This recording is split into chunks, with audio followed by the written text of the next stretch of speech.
It is a Friday, live right here on the early line on SportsGrid and all across that SportsGrid network. It includes sportsgrid.com/watch, where you can find your favorite destination and consume everything all across the grid. He is Donnie Rightside. I am Ben Stevens. We are here together for 3 hours, up until 11 a.m. Eastern Time on a Friday to get you set for your weekend and round out this week on the early line. DRS last night, finally. Game number 1 of the 2024 NBA Finals in Boston, a Beantown blowout. The Celtics handled the Dallas Mavericks in game number 1. A full recap of the opening night of the NBA Finals and what it means for the rest of this series. Is it now going to be shorter than maybe we expected in the NBA championship set between Boston and Dallas? We'll go around Major League Baseball, a couple of marquee matchups and series to pay attention to this weekend, including one that I will be at tonight up in the Bronx between the Yankees and the Dodgers. And, of course, every bit of news you need from a championship weekend in sports. It's Donnie's favorite weekend. It's the French Open Finals over at Roland Garros in Paris. We have the third leg of the Triple Crown at Saratoga, despite it being Belmont. Donnie Rightside is fired up, I am sure, for a Friday here on the grid. Yeah, nothing like waiting a week and a half for the NBA Finals to start and then looking back and like, oh, it looks like it's going to go 4 games. Fantastic. The Celtics were tremendous. We'll hit that a lot during this show, but there are some big events this weekend, as Ben pointed out, and also the weather is turning for us, but you talked about being there. Yankees, Dodgers. Doesn't get any better than that. Oof. The only question is, Juan Soto, will he be in the lineup this weekend? Forearm injury that, hey, guys, yesterday, took a L on the RBI prop for Soto. Would have been nice to know that Soto's been struggling with a forearm injury for a week now. Come on now. Come on. We got to know these things, Ben. We got to know these things. Got to be a part of the handicap for the Ribby props that I'm sure we will have plenty of on this full Friday slate around Major League Baseball. But, of course, we start on the opening night of the 2024 NBA Finals, a Thursday evening inside TD Garden in Boston, where the Celtics absolutely dominant. An offensive onslaught for Boston in the opening night of the 2024 NBA Finals. 107-89, the victory. Boston takes a 1-0 series advantage, 3 wins away now from championship number 18 in franchise history. The Celtics DRS easily cover as a 6.5-point home favorite. A total on the rise all Thursday afternoon long, closing at 217, and a hook on the FanDuel Sportsbook stays well under. We don't even get to 200 combined points between these two teams. Luka Doncic, pretty solid. 32 points, the game's leading scorer. Jaylen Brown, 22 on the other side for Boston. But frankly, it was the return and the emergence of Kristaps Porzingis. 20 points off the bench for these Celtics as they win game number 1 by nearly 20.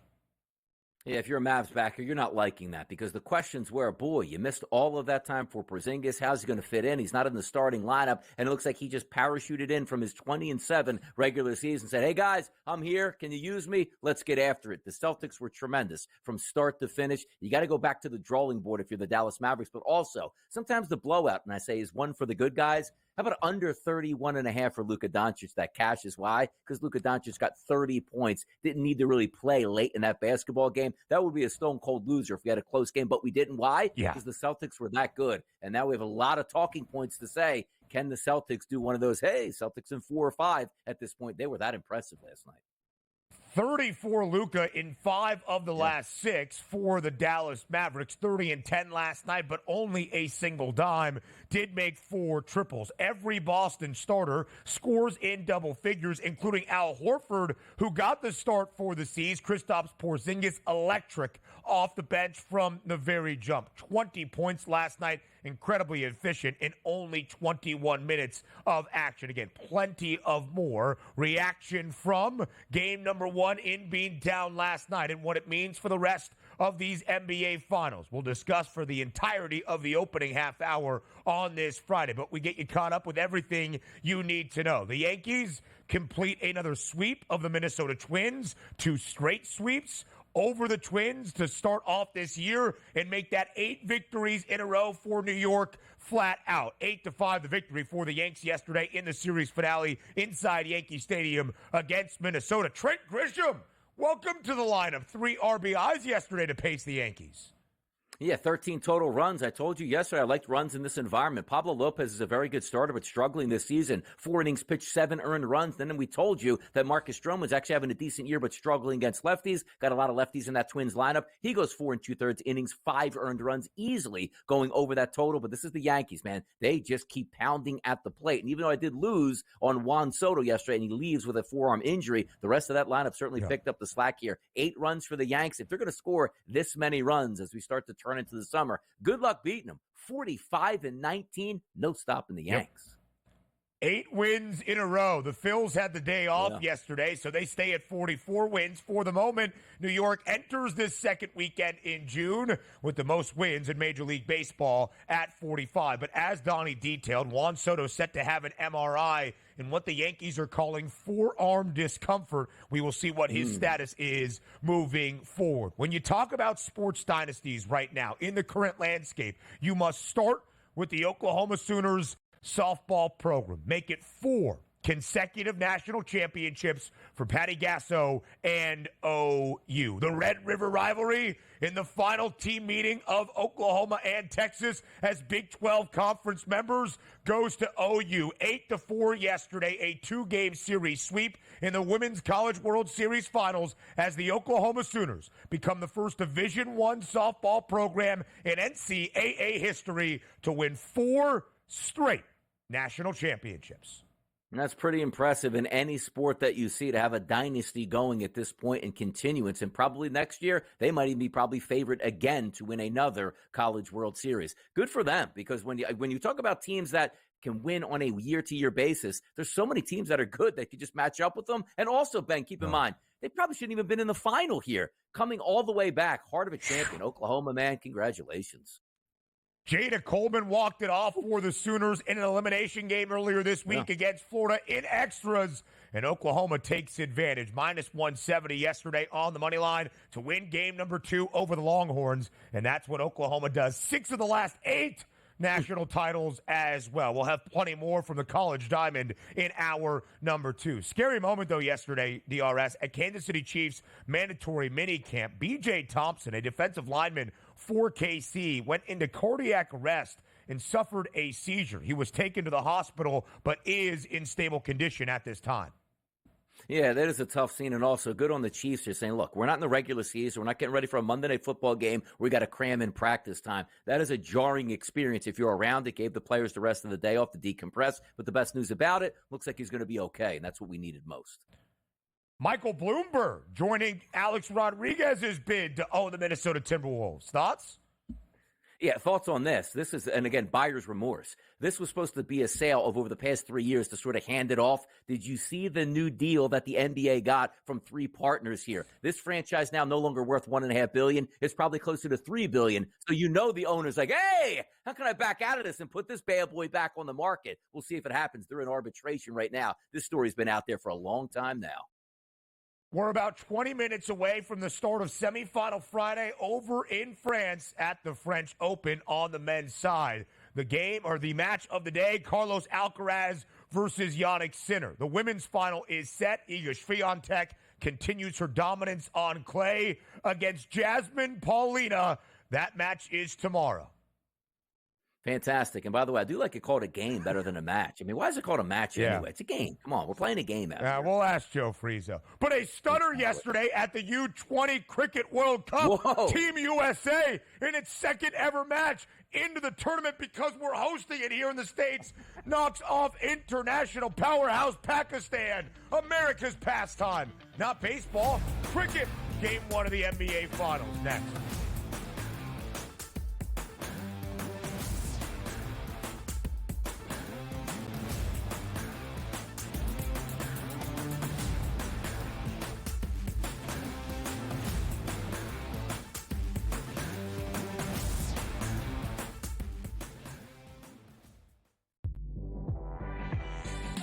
The Warriors learn some of that split action that they run offensively and bring it to your own team. Folks, the name is Kenny Atkinson. Every time there is a job with a young core that needs to take the next step, I always think of Kenny Atkinson. Only on SportsGrid. You're going a little deep bomb hunting here. We don't care that we have the one heavy favorite with Rory, a couple other guys like Fleetwood and Tagala, etc. You're going to go a little deeper down the board. This course, I think, is going to play a little bit more to the wedges. They have, what they did is they've renovated it to basically block off some of the bombing alleys for these guys. They've narrowed the fairways. Pharrell Coast to Coast. Only on SportsGrid. Garrett Cole is getting ready to come back, too. I guess this... Look, they've played great without him, but you're not going to say to Garrett Cole, look, don't come back. I mean, it's a ridiculous conversation to have. They're not going to take any unnecessary chances. And look, they're at the point where they have a lead. They certainly are going to make the playoffs, I would say, barring some sort of complete collapse. And that's all it takes. Newswire. Only on SportsGrid. 8 playoff games at home for Boston in Beantown. They are 6-2 straight up. The wild card, I would say, in this game is not necessarily, well, what are we going to get out of Luka Doncic, Kyrie Irving, Brown, and certainly Tatum. It is Kristaps Porzingis to me, because we're not getting back a player that's like, hey, rotational guy. Like, remember when Derek Lively went down with an injury? He was playing well, but a young player, like a piece. The early line. Only on SportsGrid.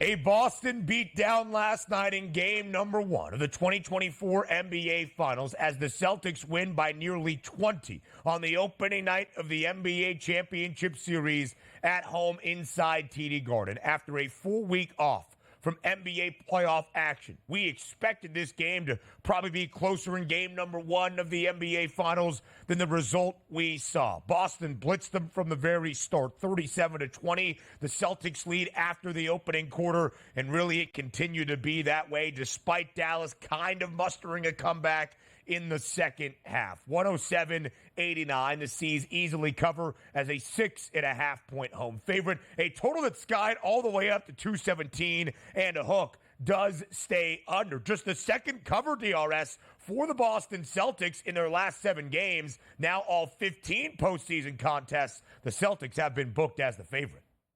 Yeah, we waited so long for game number 1, but also, as I preached, because the heavy public side was on the Mavericks getting the 6.5 points. And sometimes we know how that works out. Similar to the Super Bowl, because typically it's like, okay, you got 2 or 3 days to get ready for a betting. Let's just see where the public's going. But you have the public settling in for over a week and deciding that the Dallas Mavericks should be that play. But the sports books, like the FanDuel Sportsbook, say, no.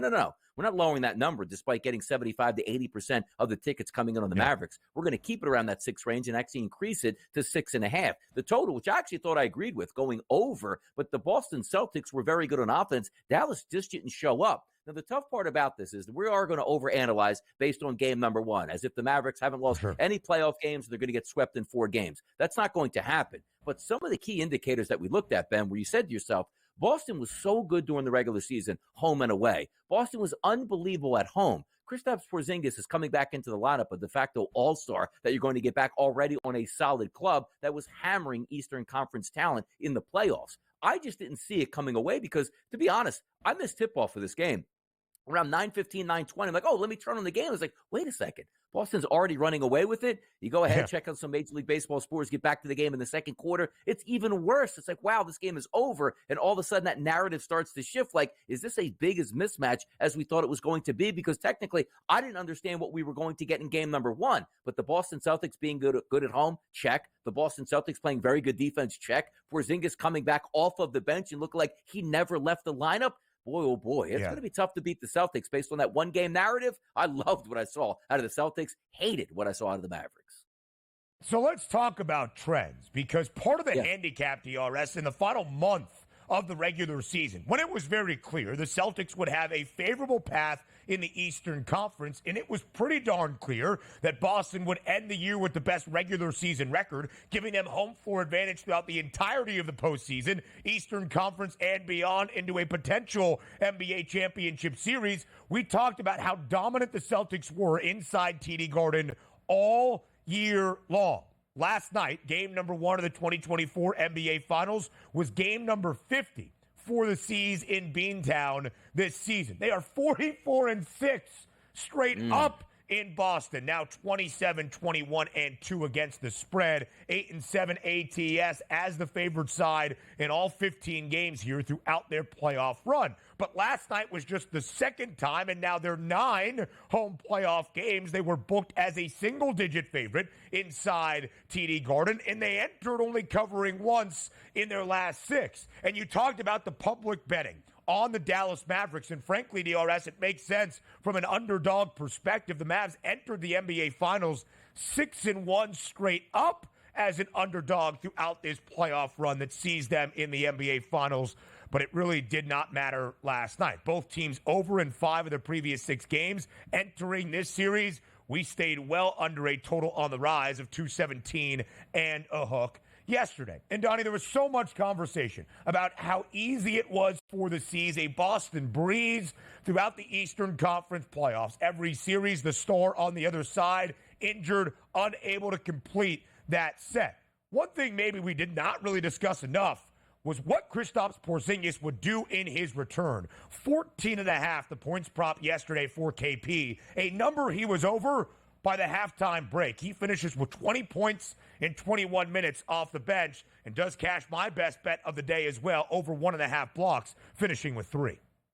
Yeah, he had a sensational chase down block, too, which lets you know that he's really healthy. And he also saw a couple dunks out of Porzingis, which also means that he's not being hesitant on that calf. So we're talking about Porzingis coming off the bench, playing 21 minutes in his first game back and scoring 20 points and being a plus 13. Good luck, Dallas Mavericks. This is one of those where we didn't know what to anticipate. And sometimes you look and say, okay, they've been rolling. Talking about the Boston Celtics. They don't really need Porzingis, but coming off of the bench is kind of interesting because usually he is a star player in the NBA. The minute you come back into the lineup and you don't have a minutes restriction, which we were told before the game, you expected him to start. So once they were like, all right, no minutes restriction, but he's not going to start. And like, hey, is he really all the way back healthy? Or they're just trying to get a look-see. But he was on fire right out of the gate, which is crazy because also you look at this easy victory for the Celtics, Ben. Jason Tatum, 16 points. Brown, 22 points. Rewind this and tell me before the game started that that's what your starters were going to provide. And also say on the opposite side, you're going to get a 30-point performance out of Luka Doncic. I might think the Dallas Mavericks win this game, but certainly, Ben, covered the 6.5. That's how poorly Dallas played. And it wasn't as if you take a look at the Boston Celtics where it's like, hey, they shot 58% as a team from the field. They didn't. They were under 50%. Hey, they crushed it from 3. They shot over 50%. No, they didn't. 38%. Okay, they went to the free throw line a ton. Well, they only went 19 times and made 68% here. It wasn't as even if Boston played a perfect game and still with an easy victory. That's the tough pill to swallow as we're looking towards game number 2 with the Mavericks. What are we going to get out of them? Because they're in the bullseye right now. But it was the high volume from 3 from the Celtics, 42 attempted, everybody in the starting lineup, and then you could include Kristaps Porzingis as their 6th man, made multiple 3-pointers last night. Derek White hit 3, he had 15 points. Jason Tatum hit 3, but he only finished with 16. A game in which Boston won by nearly 20 points. Jason Tatum had 16 and 11, well under his points prop of 27 and a hook. Jaylen Brown was Boston's leading scorer, second most in the game, 22 points. He was under his points prop of 23.5, which is where the number stood entering game number 1. But relatively efficient, at least, for Jaylen Brown. We'll look at where things stand for the Dallas Mavericks because despite a 30-point performance from Luka Doncic, they did not even get close to covering a 6.5-point number and what it means for the rest of the NBA Finals. Next.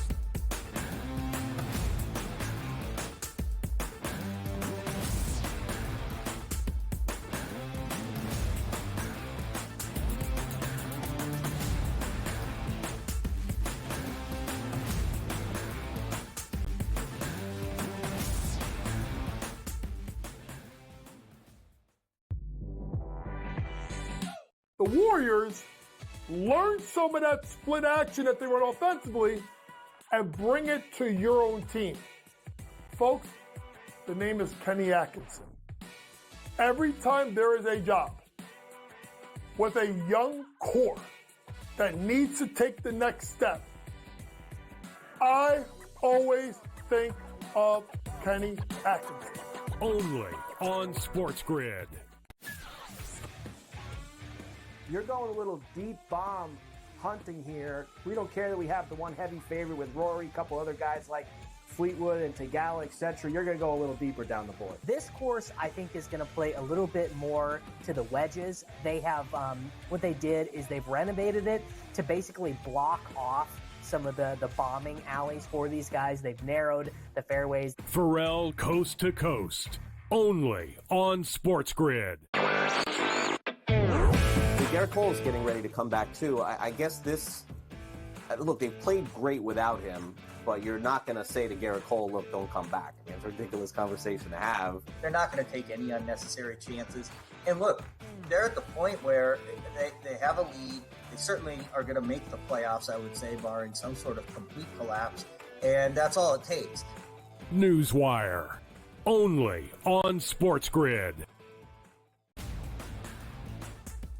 8 playoff games at home for Boston in Beantown. They are 6-2 straight up. The wild card, I would say, in this game is not necessarily, well, what are we going to get out of Luka Doncic, Kyrie Irving, Brown, and certainly Tatum. It is Kristaps Porzingis to me, because we're not getting back a player that's like, hey, rotational guy. Like, remember when Derek Lively went down with an injury? He was playing well, but a young player, like a piece. The Early Line.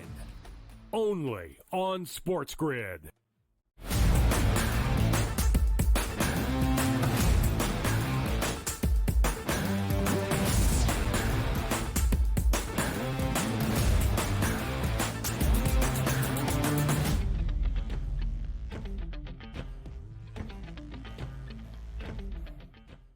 If you have a sports storyline, if you have a narrative that you want to throw out there on the table, make sure you run it by Donnie Rightside first, because DRS put a little bit of tampering down on the idea that Kyrie Irving's return to Boston would be the biggest deal in the 2024 NBA Finals. Even Kyrie, after a struggle of a night on the opening game of the 2024 NBA Finals, only 12 points for Irving in his return to Beantown, 0 of 5 from deep, just 6 of 19 from the floor, said after the game, DRS, it wasn't nearly as hostile as I expected it to be. And you thought if there was ever a time for Boston to be ruthless at Kyrie Irving, it would be a night in the NBA Finals where he scored only 12 points and didn't hit a single three. Yeah, exactly. You can have any rivalry you want, but if the game is basically over in the first quarter, the fans understand that it just turns into a party atmosphere. Yeah, you're going to boo Kyrie Irving some, but also he did a great job of diffusing that situation, it feels like. And again, this wasn't as, Boston's angry at Kyrie Irving. They just played 2 nights ago. Now we got to really get angry. He had 7 days to say every day, boy, I love Boston. Really wish I would have did it differently. And if I could have brought a championship to him, he was saying all the right things, also coupled by an easy win by Boston. Let's flip the script there. 37-20, Dallas at the end of the first quarter. Kyrie, 5 of 5 from 3. Oh, it would have been on and popping at the TD Garden last night. But the fact that it was just a de facto party atmosphere 3 minutes into the game really added to how angry are you going to get at a rival or rival player when you're just dusting them the entire time. And Luka Doncic, 30 points last night, the game's leading scorer, the only player to get to that 30-point benchmark. 4 threes, the volume there once again. He has attempted at least 11 threes in the last 6 games since the start of the Western Conference Finals against the Timberwolves. Always something to keep in mind. 3.5 was his 3 points prop, heavily juiced on the over, around minus 172. Dallas's second leading scorer last night was actually P.J. Washington, who had 14 points but didn't hit a single three, which has been his calling card throughout this NBA postseason. Let's call a spade a spade. The Mavericks are not going to win an NBA championship or maybe even a single NBA Finals game if P.J. Washington is the second leading scorer with 14 points. So that leads us, DRS, to what we will see here the rest of this NBA championship series. Boston entered as a minus 225 favorite to win this series outright and hoist championship banner number 18 in Beantown after a dominant Game 1 performance, covering as a 6.5-point favorite, 107-89. The Celtics now minus 420 to win the NBA championship. Yeah, I love to be a little bit of a contrarian, which is why I like the Boston Celtics at -6.5 last night, just because the way the public was loading up. And I'm saying, boy, are we really giving a gift here to the Celtics because of how good they are and Porzingis is coming back. But it's hard to absolutely love it because technically I didn't know what was going to happen. Now you're taking a look at what happened in game number one. I'll tell you right now, I'm probably going to buy some stock in Luka Doncic because even if they play bad, he's like, all right, I always can get my own shot. I shot 26 times and scored 30 points. If that game was within single digits in the fourth quarter, he scores 40 points in that game. And who knows how many rebounds and assists he would accumulate at that point. But things have to change here for Dallas. And also, when I talk about that contrarian angle, a lot of times, like, hey, you know what? Everybody's going to be down on Dallas, and rightfully they should be. Ooh, that's a big price point now that you can take on the Dallas Mavericks. Based on what I saw last night and healthy Boston Celtics team, who, again, I preface this by saying, they didn't play all that great last night, the Boston Celtics, and easily won that game. That gives me a lot of pause, even at some of those bigger price points on the Dallas Mavericks, even though we've only played one game.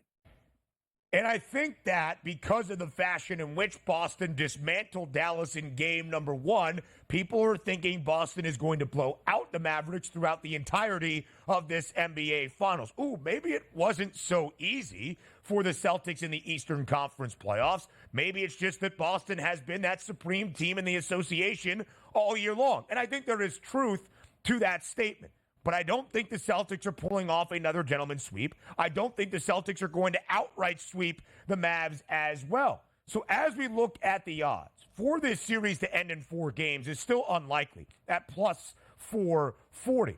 But you see that plus 210 number. I'll take it even a step further. The Celtics at plus 240 to win this series in only 5. Dallas gets 1 at a certain point. Donnie, you see the updated series spread? It's the C's laying a game or 2.5 games now at plus 122. That's a bad bet. That would mean that Boston has to win this series in 5 games. If you think that is possible, the Celtics at plus 240 to win this series in 5 is better. That does take into account that Boston could also win in an outright sweep, but I don't think we believe that is going to happen. More around the NBA Finals coming your way as we come back from a commercial break live right here on the early line, and then some big conversation about the next head coach of the LA Lakers. Do all of that up next.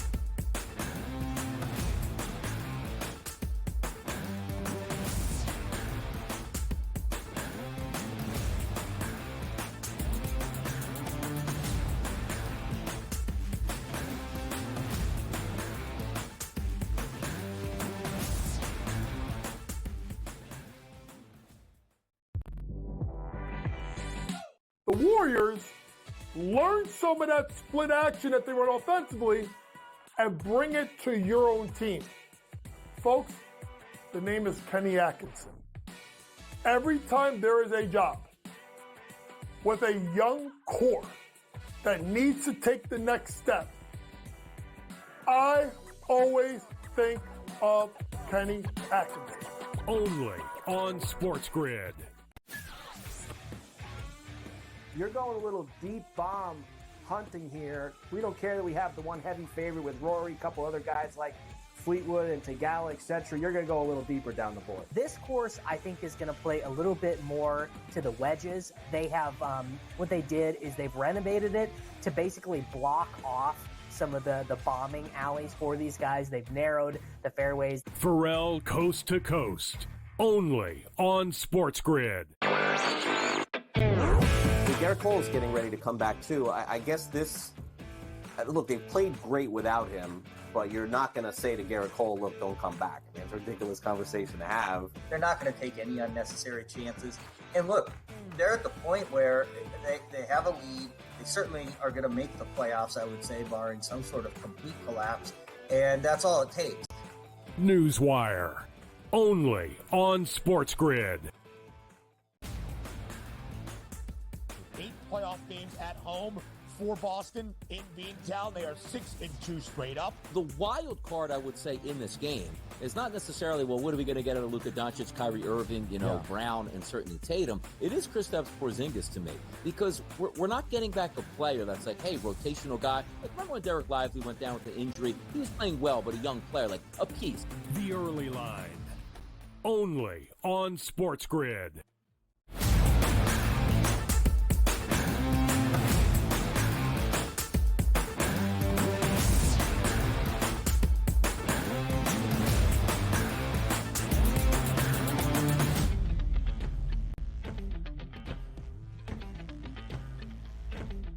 So Boston blows out Dallas in the opening game of the 2024 NBA Finals. DRS entering this NBA championship series, the Celtics were a hefty favorite at minus 225 to win the NBA title. The Boston Celtics have been an odds-on favorite to win the NBA championship since midway through the opening round, now about a month and a half ago, of this NBA postseason. So we shouldn't be overly shocked. The Celtics were even dominant in the opening game of the NBA championship series against the Dallas Mavericks. But as things happen, the numbers move drastically based on one result, especially when that result and outcome is an 18-point victory for the C's at home that looked rather comfortable and easy last night.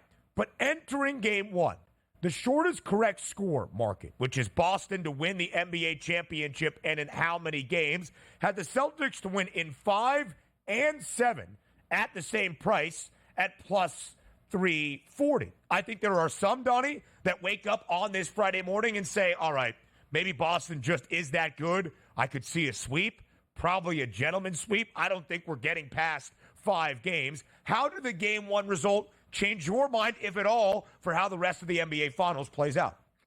Yeah, what have you seen from me lately? We're all human beings here. Even if you said you had this series going 6 or 7 games, it's only 1-0 at this point. The Celtics didn't get 3 victories last night in one game because of how dominant they were. It's still 1-0. And also, let's remind ourselves, do you remember those dominant performances in game number 1 Boston had at home? How did they perform in game number 2 in a few of those series? That'll give you pause. And also, we talked about, we weren't really sure what we were going to get out of the Celtics here and how they would use Porzingis and maybe attack. Now you see their defensive structure set up. They'll be able to break down film. They have some days off to get that done. And you wouldn't be surprised if the Dallas Mavericks won in game number 2. Now, granted, that line 6.5, depending where you're shopping at. We now look at Sunday's game. That's up to a 7-point number, relatively the same total at 214.5. So I would caution to say, boy, what I saw in game number 1 is exactly what I'm going to see in game number 2. We know that doesn't happen in professional sports. Dallas is a very good basketball team. Those guys will eventually show up, and maybe they do it in game number 2. So I'm just talking to the people that got those tickets there where we need game 6s and game 7s.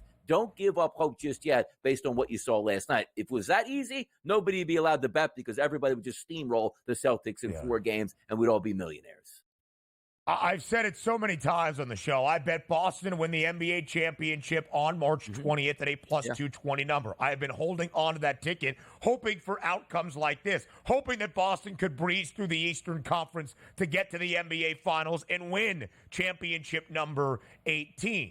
And so when I say that now I'm going to bet the Dallas Mavericks money line for game number 2 on Sunday, I feel pretty confident in saying so. The Celtics have played 15 NBA playoff games in this postseason run. They have lost 2.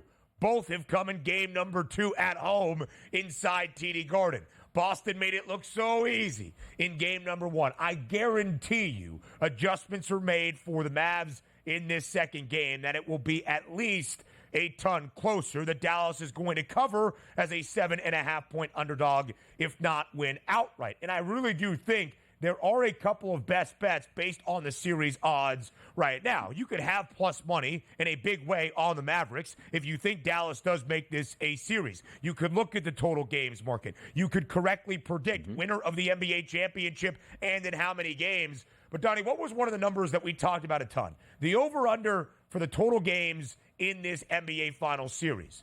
5.5, and the over was heavily juiced. After Boston wins game 1, over under 5.5, the over is now minus 132. I still think we see at least 6, and I don't think you're paying all that much of a premium anymore.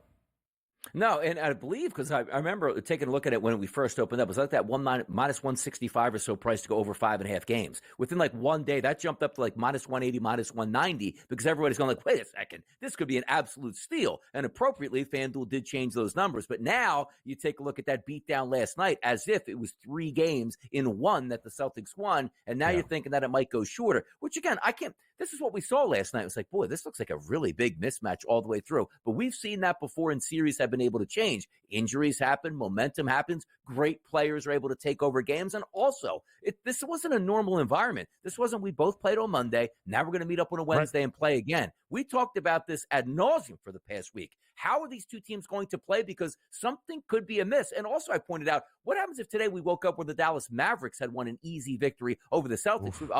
series is over at this point. They can't go back. Like, no, the changes from game 1 to game 2 are going to be drastic. Now, if we do see a Boston Celtics blowout in game number 2, then you'll probably say, okay, this is probably ending in 5. You get a split back in Dallas, you come back to Boston. That's the way it's going to be. But also, let me get this off my chest as well. Yesterday, we played a game on a Thursday, right? I'm not saying you got to play every day or every other day because we know how the ratings work in the NBA. And also, the fact that this game is on Sunday, there's no other NBA games on during the day. But hear me out on this. Now I understand what the NBA is doing because the NBA ratings across the board, Ben, are down. Did you see the media numbers that they just chalked up from 3 different networks that are going to pay them? So I'm almost going to have to take a back seat when I say, make me commissioner for ratings, because it's apparent, Ben, ratings don't matter. The price of the brick goes up anyway. So quite frankly, if they wanted to put the Celtics and the Mavericks back at 9 o'clock or a 9:30 tip, I can't even fight it now because apparently ratings don't matter and equate to dollar figures for the league. Do whatever they want. I thought I was on a crusade for the right direction. Go like, look, ratings are down. Let me make some of these changes so we can get unbelievable ratings. But ratings don't matter apparently anymore. So go ahead, NBA. Stack these at midnight on Sunday night. Who cares? If nobody watches, doesn't matter. Still get paid anyway. You would expect the game 2 tip on a Sunday standalone kind of market to be a little bit earlier. It's 8 p.m. Eastern time, scheduled for inside TD Garden in game number 2. One final point before we flip it over to the Dan Hurley conversation. Jason Tatum was an odds-on favorite to win the NBA Finals MVP. Now it's plus 105. Jaylen Brown creeping his way back up the board. Listen, neither were all that sensational in an easy Boston victory in game 1. I think you're getting a plus money price now on Jason Tatum. If you really wanted to hand out an NBA Finals MVP after only one game, it would go to Kristaps Porzingis at this moment. Yeah, no, look, Kristaps Porzingis has been really good in those 20 minutes. What happens now, Ben, if he plays 25, 30, 35 minutes in the starting lineup? Good luck on that. That was the most eye-opening thing was, and it wasn't as if he had to get his legs under him. He was the best player on the court the minute he got out there, Ben, which was, I didn't expect that at all. We were expecting what? 15 minutes, 7 points, maybe hit a 3, ease him back in, and he was awesome. 7-1. Now the price on KP to win the NBA Finals MVP. Fourth shortest number. Luka Doncic's price remains pretty much what the Mavericks number is to win the NBA championship. 2-1 before game number 1. Plus 188 was the Mavericks series outright price before last night's opening game. Plus 330 now for Dallas as an underdog. Plus 350 for Doncic to win the NBA Finals MVP. Today is an important day elsewhere around the association and in college basketball. Dan Hurley is set to meet with Lakers owner Jeannie Buss and general manager Rob Pelinka in Los Angeles. We will see if Dan Hurley is going to leave stores and go to L.A. Many people saying it's about 50-50 at this moment, and a determination, Donnie, will be reached by the end of this weekend. Yeah, and it will be, Ben. We see what's happening at this point because this isn't about let me hold UConn's feet to the fire to get an extra $1 million or $2 million out of them because you can't compete with money from what the Lakers are going to offer compared to what UConn is going to offer. So the fact that he's on a plane and going to meet with them in person, this is basically just getting in the same room, having a couple smiles, saying, you know what, this is the right move here. What were the final financials? Yes, they make sense. Let's make this deal happen. Absolutely, by the end of the weekend, he will be the head coach of the Los Angeles Lakers. Oh, so you think it is done? Dan Hurley at the helm of the Lake Show. Done deal. Now, by the way, when we come back after it, Hurley, when we come back after this break, make sure you bring me back in because I'll update some breaking information on Dan Hurley that the people understand why it's a fact at this point. What do you have? You don't want to do it in the final 20 seconds? Just missed it. Man, you just missed it. You missed the whole joke and, you know, what we were doing yesterday. All right. Yeah, there you go. Oh, well. Oh, that is a good joke. Man, that is a good joke. That is a really good joke. I have to hear my producer say, no, it's for real. It's not a joke, to really know that it's the real deal.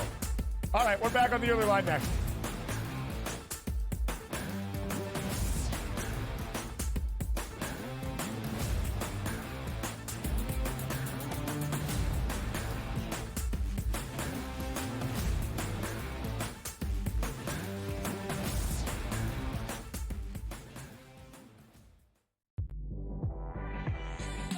The Warriors learn some of that split action that they run offensively and bring it to your own team.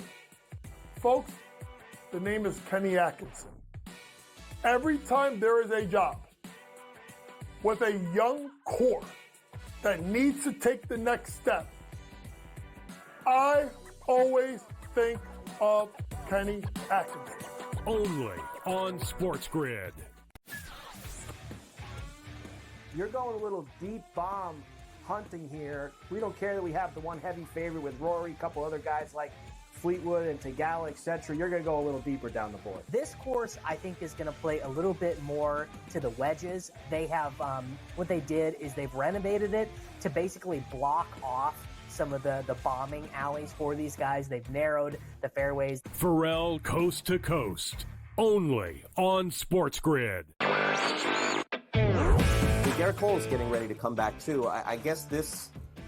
Look, they've played great without him, but you're not going to say to Garrett Cole, "Look, don't come back." I mean, it's a ridiculous conversation to have. They're not going to take any unnecessary chances. And look, they're at the point where they have a lead. They certainly are going to make the playoffs, I would say, barring some sort of complete collapse. And that's all it takes. Newswire. Only on SportsGrid. 8 playoff games at home for Boston in Beantown. They are 6-2 straight up. The wild card, I would say, in this game is not necessarily, well, what are we going to get out of Luka Doncic, Kyrie Irving, Brown, and certainly Tatum. It is Kristaps Porzingis to me, because we're not getting back a player that's like, hey, rotational guy. Like, remember when Derek Lively went down with an injury? He was playing well, but a young player, like a piece. The early line. Only on SportsGrid.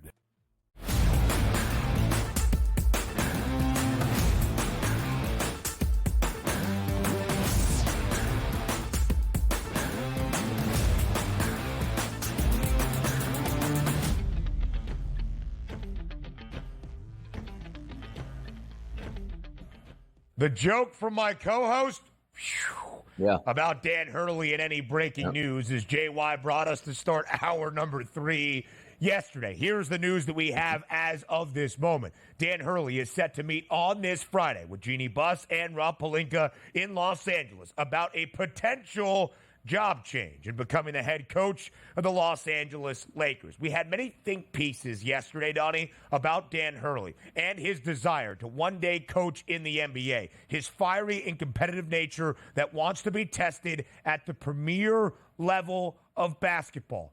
This is the Los Angeles Lakers to be the head coach of one of the most illustrious brands, not only in the NBA, but all of professional sports, and to coach a team that has LeBron James. Anybody would salivate at that chance. It is not a think piece on where collegiate athletics stands in the NIL era. But you could argue, why would Dan Hurley want to leave Connecticut?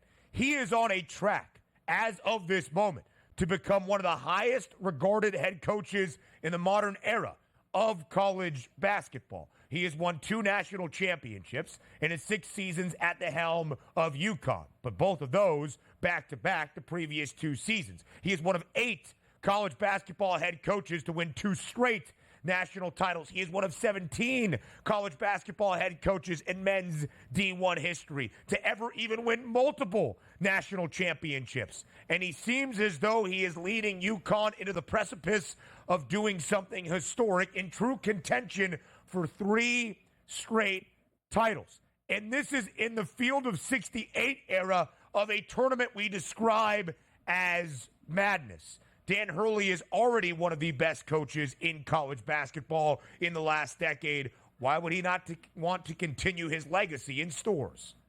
Yeah, well, look, coaches are competitive here. You always want to win at the next level. He's conquered that. He's won 2 in college, because then you can actually just go back and say, well, why did he even leave high school basketball? Should he just like that and had some fun? Well, why did he leave Wagner at this point? Why would he want to level up and go to Rhode Island? Why would he leave Rhode Island? See where I'm going with this? The ladder goes up where he says, I want to prove this at a higher level. And there's no bigger level to do it than in the NBA in the city of Los Angeles. And also, let's keep in mind the price points. We're not just talking about, hey, man, it's going to take a big cut to leave UConn to go with the NBA, but that's his true love. Stop it, man. We're all professionals in this business. The more money you make, the more times you level up, the more competitive it gets. That's a challenge. He's only 51 years old. He could go to the NBA, not like it after 5 years. You know what? Take any college job he wanted on the comeback there. And also keep in mind how business works here.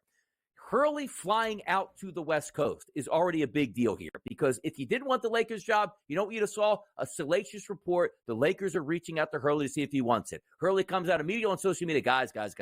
Love the Lakers, love the NBA. This is my spot. I'm squashing this right now. I'll be back in UConn. From a Lakers perspective here, do you think they will be able to let it out and say, you know what? I don't think this is close, but let's go through this whole thing to absolutely get one of the best coaches in college basketball, and then lose them at the last minute and be like, we wanted J.J. Redick anyway at this point. That would be a flat-out PR disaster unless the Lakers win a championship next year. We're way too far down the path for this not to come together. It makes just too much sense on both sides here. He's going to be their head coach.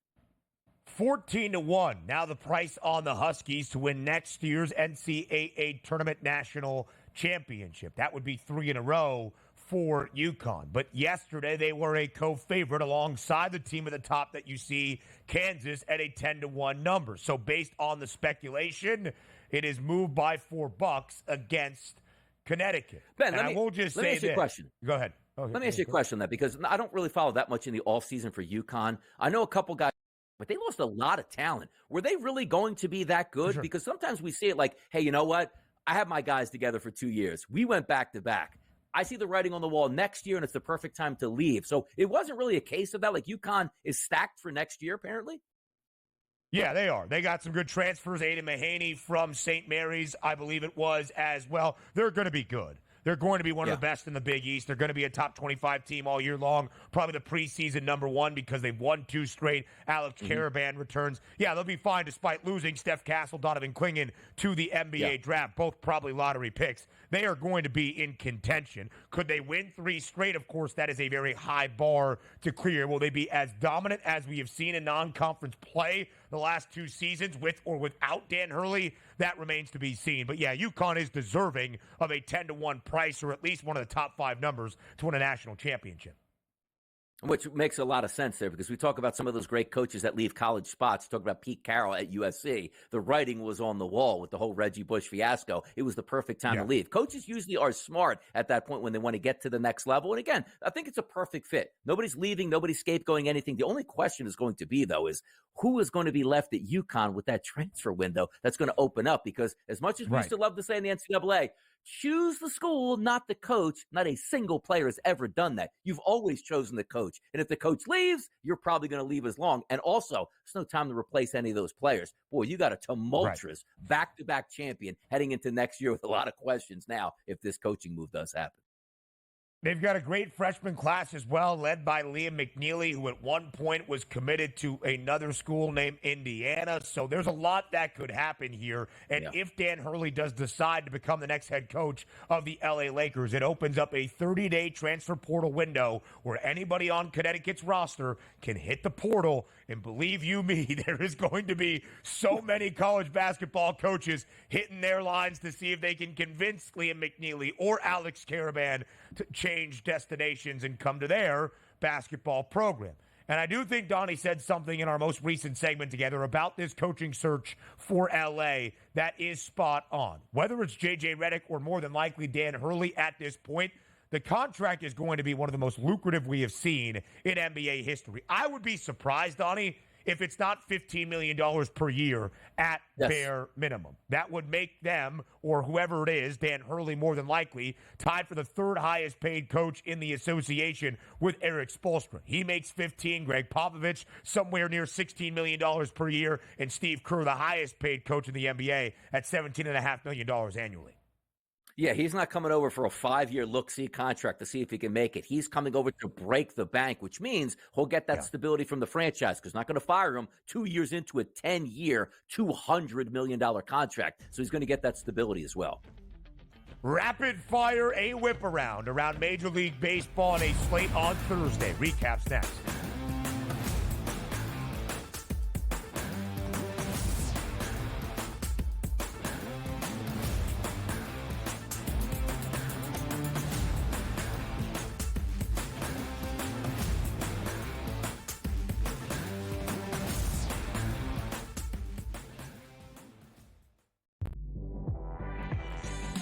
The Warriors learn some of that split action that they run offensively and bring it to your own team. Folks, The name is Kenny Atkinson.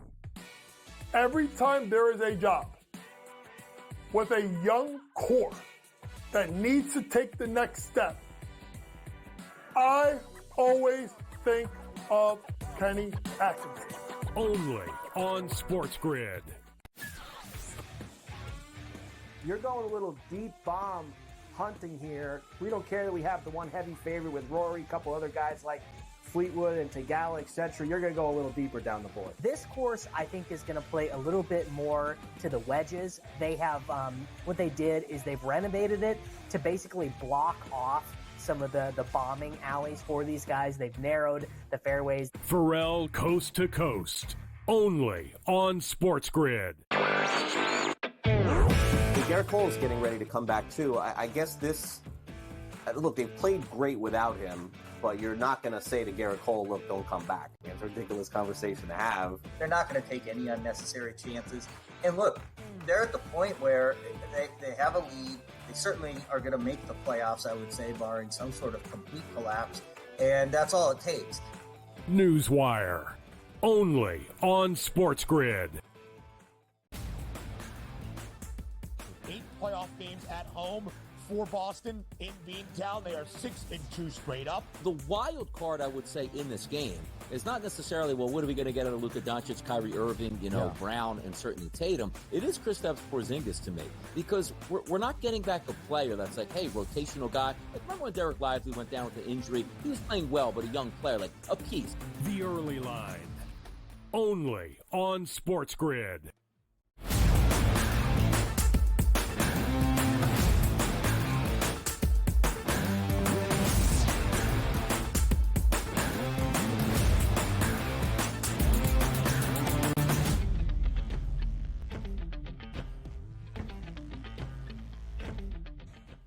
Another day, another win for the New York Yankees, and another sweep over the Minnesota Twins. Make that 6 in a row against the Twins during the 2024 MLB campaign. Make that 8 straight victories for the New York Yankees overall, the longest active win streak in Major League Baseball at this current time. 8-5, the victory yesterday against the Twins. Donnie, since the start of the 2021 MLB season, New York is now 19-7 against Minnesota. How about this from our guy Joe Frizo, our stat man and our producer? The Yanks are 118-44, including playoff games, in the last 162 against the Twins. The Yankees truly do have the Twins number.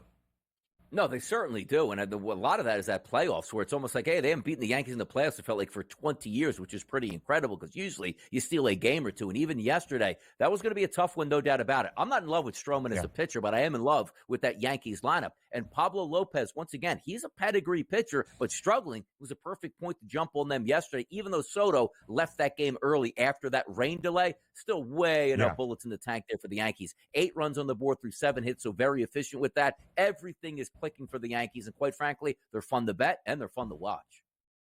Yeah, Trent Grisham, 3 RBIs yesterday out of the 9-hole for Aaron Boone and New York. 8-5 victory for the Yankees in that series finale against the Twins. 8 wins in a row, a marquee weekend ahead up in the Bronx at Yankee Stadium. It's the Yankees and the Dodgers. I will be there tonight. Very excited for that game. Dodgers. Who are you cheering for? Wow, tough Dodgers. scene.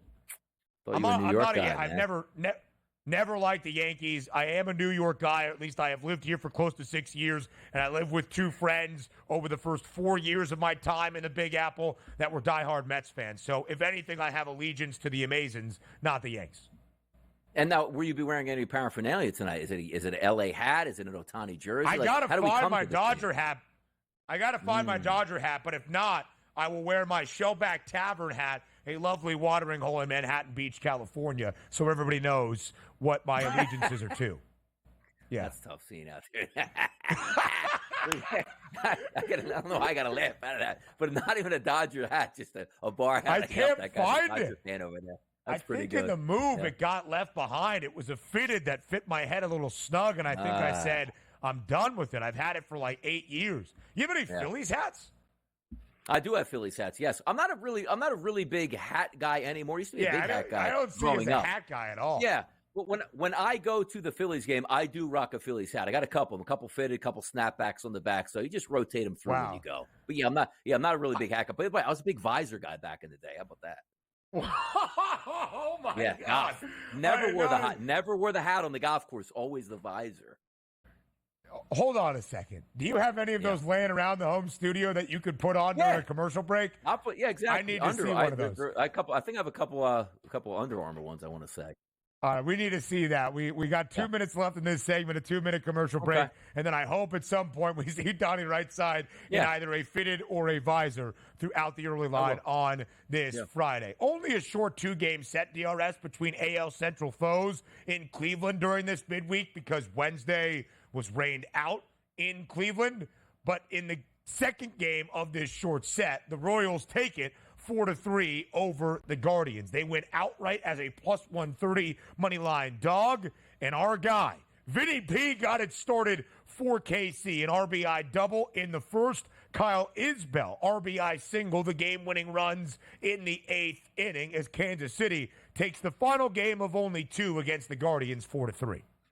Yeah, it was the afternoon, so it's one of those like, I'm doing some things here. I like a couple action shots in this game, but we'll wait till the night here because as we were breaking this game down yesterday on the early line, what did I tell you in the middle of that lineup? Boy, you need to be on Ramirez. You need to be on Naylor. How about that? 3 RBIs combined. Each one at least got one. Would have cashed in some nice tickets, but I wasn't on that. But a good win for the Royals there. We talked about how good the Guardians have been. That's a good W there for the Royals in that game. And also, our boy Vinny's back in the house. Yeah, still a 4-game lead for Cleveland atop the American League Central. Again, the Guardians, one of those 3 teams at the 40-win threshold alongside Philadelphia and New York at this moment. The Dodgers 1 win away from doing that, and the Guardians a minus 145 favorite to win the American League Central at this moment. Now we go quickly to Toronto, a final game of a 4-game set between the Jays and the Orioles. Baltimore won the first 2. Toronto wins the final 2. 6-5 yesterday, the victory for the Jays in the finale as a slight home favorite. A Vladimir Guerrero Jr. 3-run shot in the third really helped Toronto get things off on a solid ground. Hour 2 up next.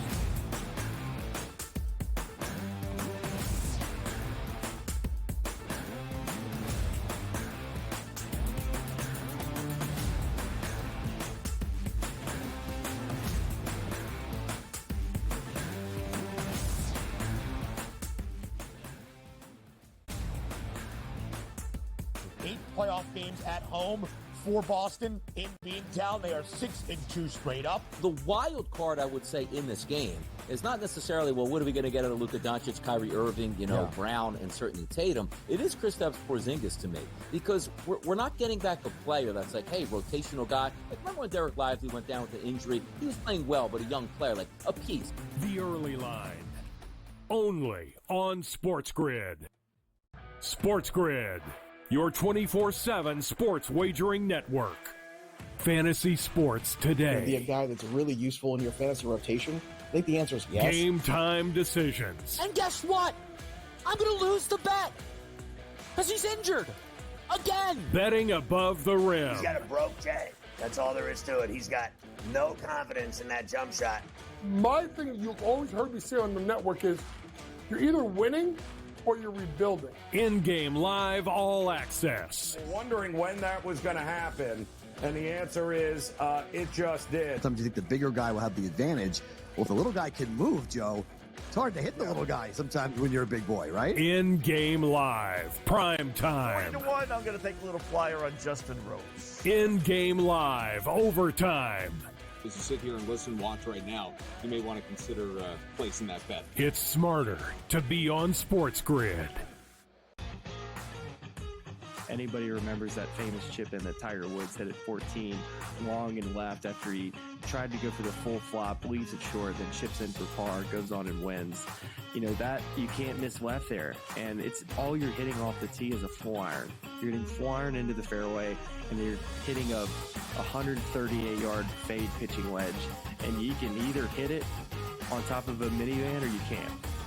Only on SportsGrid.